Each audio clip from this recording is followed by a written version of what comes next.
भी माशरा उस वक्त तक तरक्की नहीं कर सकता जब तक वो सूद से अपना जान ना छुड़वा ले। आपने कराची में सबसे ये बात सुनी होगी कि एनजीओस कमाने का जरिया है। आप जानते हैं कि कराची में 33,000 एनजीओस हैं और एक और शिकायत हमेशा सुनी होगी कि एनजीओ सिर्फ पैसे कमाते हैं। मगर आज मैं आपको एक ऐसी एनजीओ दिखाने वाला हूँ जो कि पैसे देती है। जी हाँ, तूबा फाउंडेशन कराची में औरंगी टाउन के लोगों के लिए बिला सूद कर्जे फराहम करती है। आइए चलते हैं तूबा फाउंडेशन और देखते हैं कि ये किस तरीके से काम कर रहे हैं।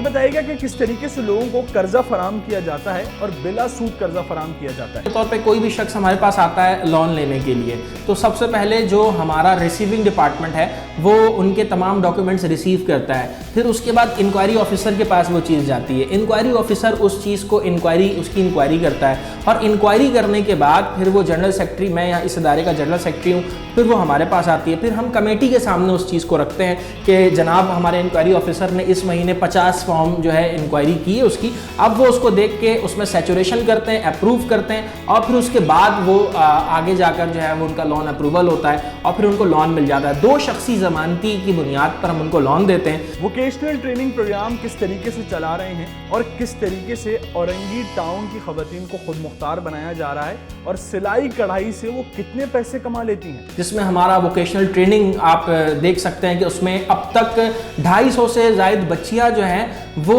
रोज़गार हासिल कर चुकी हैं। अच्छा, इसमें भी मैं ज़रा सा इसके बैकग्राउंड के हवाले से बता दूं कि इस एरिया में ज़री का काम बहुत होता है। अब ज़री के काम में आप एक नफरी अगर काम करते हैं तो आपकी सलाहियतों की बुनियाद पे या तो आपको 250 रुपये मिलेगा या आप बहुत अच्छे कारीगर है तो 300 या 500 रुपये तक आपको मिलेगा। और एक नफरी जो है उसका दौरानिया 8 घंटे होता है। तो अगर एक बच्ची जो अपने घर में अगर काम कर रही है तो मेरा नहीं ख्याल है कि बहुत ही ज़्यादा कोई अर्निंग होती होगी। तो इसलिए हमारा जो एक कॉन्सेप्ट है कि उनको रोज़गार की तरफ लाना और इस तरह से कि एक चीप लेबर का कॉन्सेप्ट भी ख़त्म हो।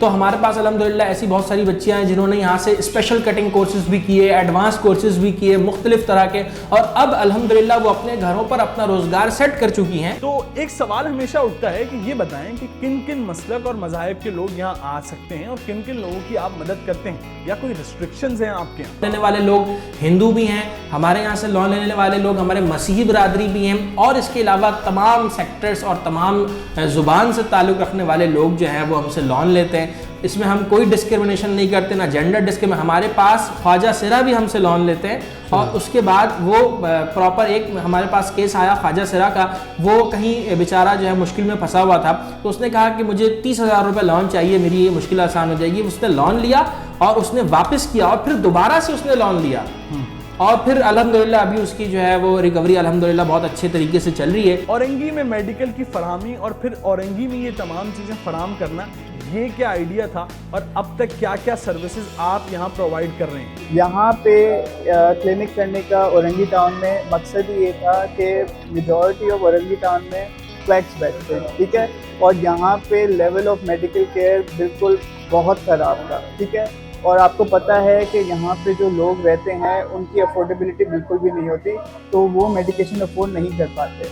तो हम लोगों ने डॉक्टर्स फाउंडेशन ने और तूबा फाउंडेशन ने कोलैबोरेशन किया है, जिसमें हम हफ्ते में 2 बार ओपीडी करते हैं, जिसमें हम शुगर टेस्टिंग और blood pressure monitoring and ECG free में करते हैं। हमने आपको दिखाया कि किस तरीके से तूबा फाउंडेशन औरंगी टाउन और कराची वालों के लिए काम कर रही है। आप ही लोगों ने इन एनजीओज को सपोर्ट करना है ताकि वो औरंगी से बाहर निकल के पूरे कराची की खिदमत कर सकें।